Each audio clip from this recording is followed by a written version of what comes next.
talking of young players and making difficult decisions, Declan Rice in Gareth Southgate's England squad for the first time.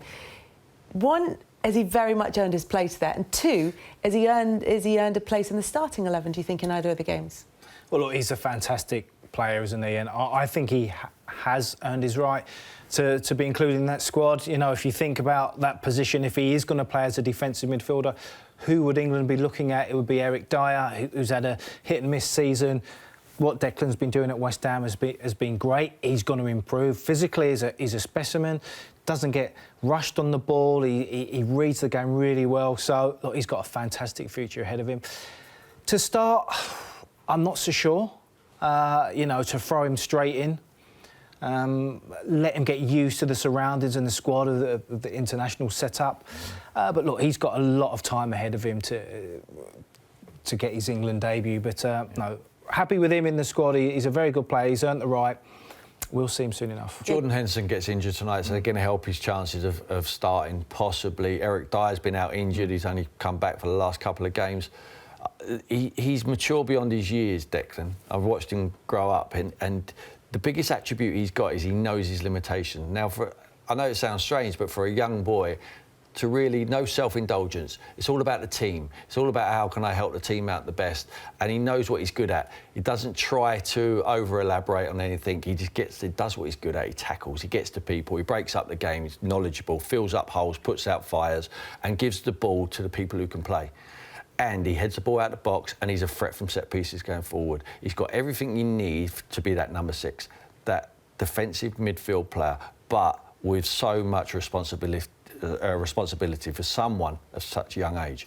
He's got a great future ahead of him. And having watched him come through, one of the things that I found most interesting about what people are saying about Declan Rice is the way that he's developed as a player, from a player who, when he was at Chelsea, was released, and there wasn't really much thought that he would go on and make a career at the level that he is doing at the moment. When West Ham first used him, a lot of injuries, and they had to play him in the centre of defence. He's played there. That may well be where he ends up long term. But the way that he's learnt the game and learnt about himself has been impressive. I tend to find a lot of people who like to talk about footballers, not only Declan Rice, but tell me what they can't do rather than what they can do. It's quite common. You know, people don't want to put their neck on the line and say this kid's going to be a player for the future. They'd rather say you can't do this, can't do that. Really, give him a platform, give him an opportunity to play, and let's see what he can do, and then we'll judge him. And he's rolled his sleeves up. He's took rejection, and he hasn't sulked. He hasn't thrown his toys out. He's not blamed anyone else. He's looked himself in the mirror, took a new step, new platform, and now he's proving that he's a player. And he'll be hoping to put that big decision to bed as well. However, just to put a line under that, he was voted the Republic of Ireland's Young Player of the Year. However, in a quite sensible move, he will not be attending the ceremony in order to pick up that award. One of the big decisions that Gareth Southgate is going to have to make, and with outfield players you can chop and change it a little bit more, but you want to have consistency with your goalkeeper. Is Jordan Pickford, do you think, still going to be Gareth Southgate's number 1? I think so. I think me and Tim were talking off air. Probably our England goalkeeper would be Ben Foster, because he's been brilliant at Watford, and he needs a credible mention. But he's retired, so you can't pick him. I think you have to stick with Pickford. Yes, he's having a sketchy period, but so are keepers like De Gea, you know, making uncharacteristic mistakes. I think Jordan needs to... obviously, he's got to mature. He's very confident, maybe overconfident sometimes. Focus has been something that he's been criticised for. Focus and maybe application, or getting carried away in the moment. In the heat of the moment, of course. Particularly playing for Everton against Newcastle, getting carried up in the Sunderland-Newcastle rivalry. But he's still learning, isn't he? He's learning straight. Goalkeepers have very, very long careers, and we're years away from seeing the best of this young man. I think Gareth will stick with him. He's very, very good. I think it's because of the style that he plays. With his feet, he's very, very good. His distribution on the half volley is excellent. Yeah, I think it would probably do more harm than good if he did drop him. What do you think? I think there's maybe... what's the option? Heaton, possibly. Won't be Butland playing at Stoke. You know, it's not Heaton's... Is he the... the most likely to take so. his place, particularly because he's done so well since he's come in, and Burnley have done so well since he's come in. He has. Well, I mean, I do a lot of commentary with Jordan Pickford, and I keep saying the same thing. What a great save, Jordan Pickford. Oh, no, what a bad mistake. I think as a goalkeeper, you're judged. It's a really responsible position. You're judged on how many mistakes you make. They all make saves.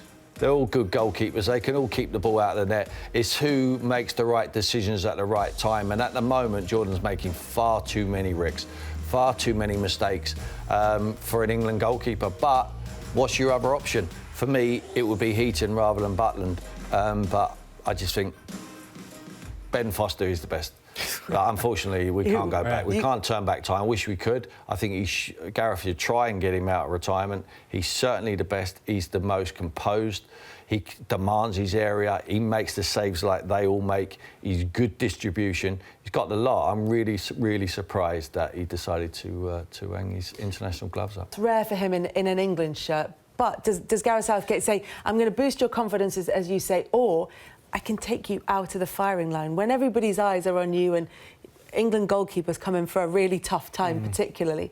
Is there a benefit in just taking him away for a second? There is, but I also think that Jordan has the strength of character and self-belief that he doesn't need to, and he'll certainly say to Gareth, look, Gaffer, leave me in, I'm all right. What we see from the VT is these errors. We haven't seen him do the Cruyff turn that often. What we have seen him is coming off his line at the wrong times, you know, pulling people down as well when he's being beaten, giving away penalties. What springs to mind is players like John Stones, when he was playing for Man City, when he was making ricks, and they persisted with him, and look how he's matured. And I know it's the last line of defence, and I know it's England, but I think Pickford will get better, and he will eradicate these errors. It's just, you know, will Gareth stick with him? And I think he will.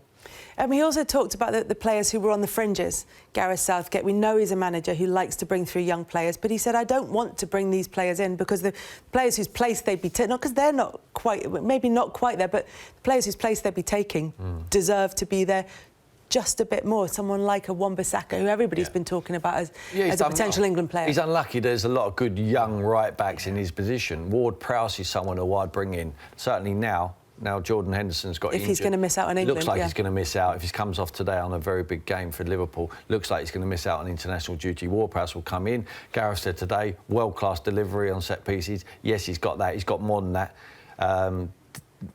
Found his way back into Southampton's team, been outstanding, scored some really important goals.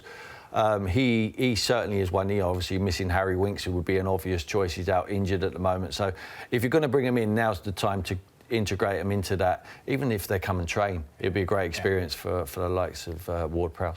It's interesting that the change in what Gareth Southgate was talking about when he came in as England manager, and he talked often about a very small pool of players that he had available to him, and now we're talking about real competition in the important areas of the pitch. Is that because English players have got better, or is it because he's found a way of bringing the best out of the ones that are available? Well, of course, I think English football is blessed with an age group that of really, really good, outstanding young players, and that only augurs well. Don't call them a golden generation. No, I'm not going to wouldn't do that. I wish we had one in Ireland. But they are. It stands England in good stead going forward. So he's got a bigger pool. But also these young players can see the pathway into the England senior side that probably wasn't there before Gareth's time. So that inspires them to dig in a little bit, work a little bit harder, and know that eventually they could be getting their first England cap sooner rather than later. Them young boys, Gareth had real trust coming through the under-21s there, real trust, and Loftus-Cheek is a great example of that. Gareth played him for England to almost show up Chelsea the fact that they had to put him in their team. You know, now they've decided to leave him out. He's one of the best young talents we've got. He needs to be, he earned the right, doing what he's done for England in the World Cup and showing Gareth Southgate that he's a world-class footballer. He deserves to be in that squad, even though he's had very limited game time. Now, Gareth's got to continue to do that. He started fishing in different ponds. Maddison is another one. You know, he was in the Championship and then he gets his move to Leicester. Now, Grealish is the next one. For me, he needs to pick him. If he picks Jack Grealish, and we know he's not Irish now. He's won that young player of the year. He did as well. do that, yeah. He's also but won he that. Went, didn't he? But he's not. What? He went. He went. He's picked up his award, so now he wants to pick up the award for the English one. Jack Grealish, for me, is an England international footballer. And we won't be able to tell that until he's in the Premier League. He needs to be shown in the Premier League because no one's going to give him the credit for it. I think Gareth possibly will because he knows him from the under-21s. Round world-class players, he's got something different that our English midfield players at the moment don't have.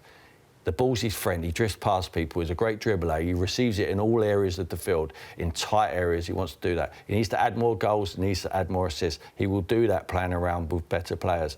He's the next one who will come in from the outside.